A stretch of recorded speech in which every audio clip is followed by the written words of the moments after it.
한국 부동산이 일본의 잃어버린 30년을 따라갈 것인가? 최근 부동산 시장의 조정 국면이 길어지면서 많은 분들이 불안해하고 있습니다. 과연 우리나라도 일본처럼 장기 침체에 빠질까요? 1990년대 일본 부동산 버블 붕괴 후 도쿄 부동산은 정점 대비 65% 폭락했고 30년이 지난 지금도 당시 가격을 회복하지 못하고 있습니다.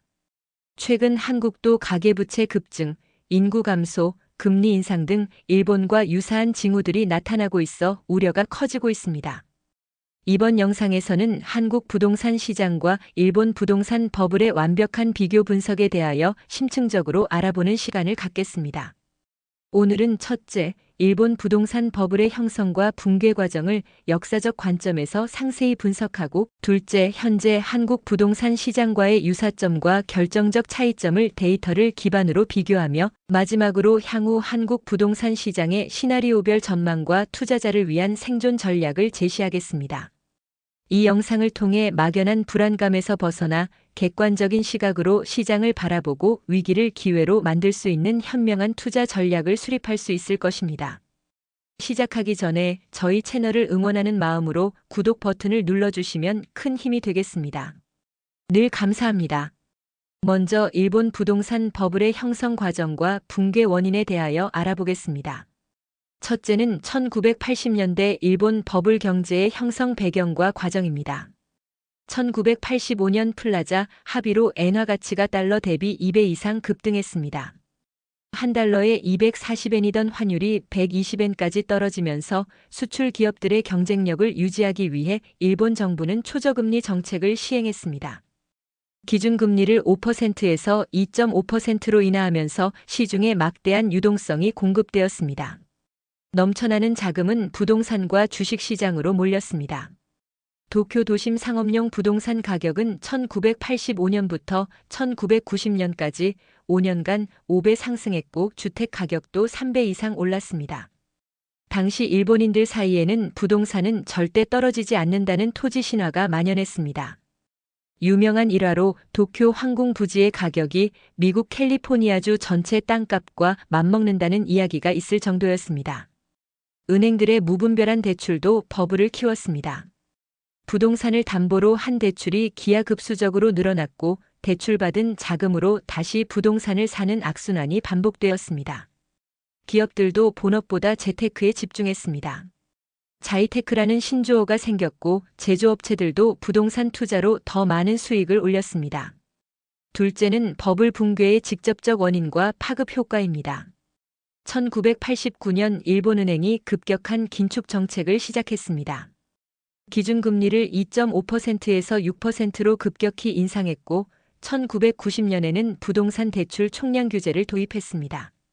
대장성은 은행들에게 부동산 관련 대출 증가율을 총대출 증가율 이하로 억제하라고 지시했습니다. 버블 붕괴는 주식시장부터 시작되었습니다. 1989년 12월 29일 38,915엔으로 정점을 찍은 니케이 지수는 1992년 8월 14,194엔까지 63% 폭락했습니다. 부동산 시장도 연쇄 붕괴했습니다. 도쿄 상업용 부동산은 1991년부터 2003년까지 12년간 지속적으로 하락하여 정점 대비 80% 폭락했습니다. 금융 시스템도 마비되었습니다. 부실 채권이 급증하면서 1997년 야마이치 증권, 1998년 일본장기 신용은행 등 대형 금융기관들이 연쇄 파산했습니다. 정부는 공적자금 60조엔을 투입했지만 디플레이션을 막지 못했습니다. 1990년대 중반부터 물가가 지속적으로 하락하는 디플레이션이 20년 이상 지속되었습니다. 다음은 현재 한국 부동산과 일본의 비교 분석에 대하여 알아보겠습니다. 첫째는 한국과 일본의 유사한 점들과 우려 사항입니다. 먼저 가계부채 수준이 위험 수위에 도달했습니다. 한국의 가계부채는 GDP 대비 105%로 일본 버블 당시 70%보다 높습니다. 특히 부동산 관련 대출이 전체 가계대출의 70%를 차지하고 있어 부동산 가격 하락 시 연쇄 부실 위험이 있습니다. 인구구조 변화도 유사합니다. 한국의 합계 출산율은 0.72명으로 세계 최저 수준이며 2025년부터 초고령 사회에 진입합니다. 생산 가능 인구는 2020년부터 연간 30만 명씩 감소하고 있습니다. 일본도 1990년대부터 저출산 고령화가 본격화되면서 부동산 수요가 급감했습니다. 부동산 가격 상승률도 우려스러운 수준입니다. 서울 아파트 가격은 최근 10년간 2배 이상 올랐고 가격 상승률이 소득 증가율을 크게 상회했습니다. PIR 소득 대비 주택 가격 비율은 서울 기준 18배로 도쿄 버블 정점 당시 18.5배와 유사합니다. 월세 전환 가속화로 전세가 사라지고 있는 것도 일본과 비슷한 양상입니다. 정부 정책의 한계도 드러나고 있습니다. 지난 5년간 25차례 이상의 부동산 대책을 발표했지만 효과는 제한적이었습니다. 금리 인상으로 대출 이자 부담이 급증했고 DSR 총부채 원리 금상환 비율 규제 강화로 대출 한도도 축소되었습니다. 이는 일본이 버블 억제를 위해 취했던 정책과 유사합니다. 둘째는 한국과 일본의 결정적인 차이점과 희망적 요소입니다. 가장 큰 차이는 주택 보급률입니다. 한국은 전국 105%, 서울 96%로 일본의 120%보다 낮습니다. 특히 1, 2인 가구 증가로 소형 주택 수요는 여전히 견고합니다. 1인 가구는 2023년 기준 전체 가구의 34%를 차지하며 2035년에는 40%를 넘을 전망입니다. 전세 제도의 존재도 중요한 차이입니다. 전세는 레버리지 없는 실수요이며 급격한 가격 하락을 막는 완충 역할을 합니다. 전체 임차 가구의 38%가 여전히 전세를 선호하고 있으며 전세자금 대출 등 정부 지원도 활발합니다. 일본은 전세 제도가 없어 버블 붕괴 시 충격이 더 컸습니다. 경제 구조와 산업 경쟁력에서도 차이가 있습니다. 한국은 반도체, 배터리, 바이오 등 신산업이 성장하고 있고 글로벌 경쟁력을 유지하고 있습니다. K컬처의 세계적 확산으로 소프트 파워도 강화되었습니다. 반면 일본은 1990년대 이후 제조업 경쟁력이 약화되고 신산업 육성에 실패했습니다. 정책 대응 능력도 다릅니다. 한국은 일본의 실패 사례를 반면교사로 삼아 선제적 대응이 가능합니다. 한국은행은 급격한 금리 인상보다는 점진적 정상화를 추진하고 있고 정부도 연착륙을 위한 정책 조합을 구사하고 있습니다. 또한 외환 보유고 4,200억 달러로 외부 충격에 대한 완충 능력도 갖추고 있습니다. 지역별 양극화도 한국의 특징입니다. 서울과 수도권은 인구 유입이 계속되고 있어 수요 기반이 탄탄합니다.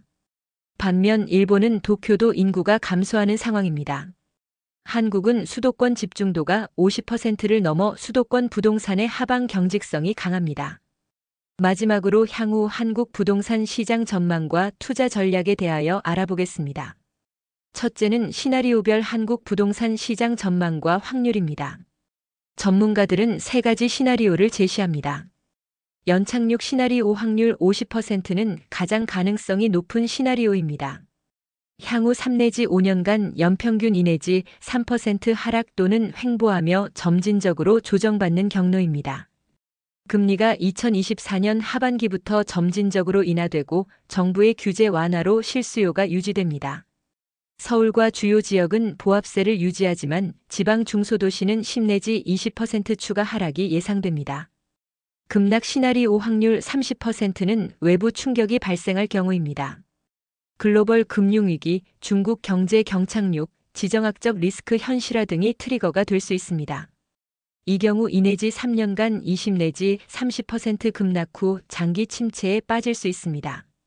다만 정부의 강력한 개입과 한국은행의 양적 완화로 일본식 장기 침체는 피할 것으로 예상됩니다.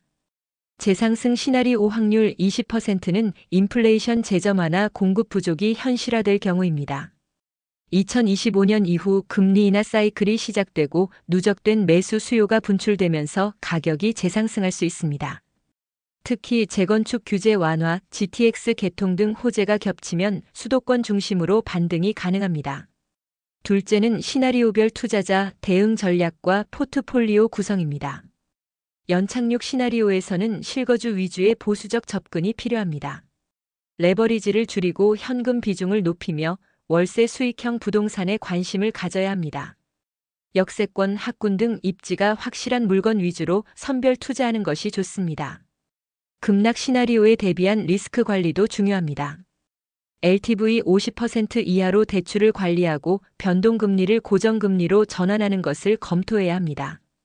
투자 부동산은 미리 정리하고 급락 시 매수할 현금을 준비하는 것도 전략입니다. 특히 경매 시장에 관심을 가지면 좋은 기회를 잡을 수 있습니다. 재상승 시나리오에 대한 준비도 필요합니다. 우량 입지 부동산은 보유를 유지하고 재건축 재개발 지역에 관심을 가져야 합니다.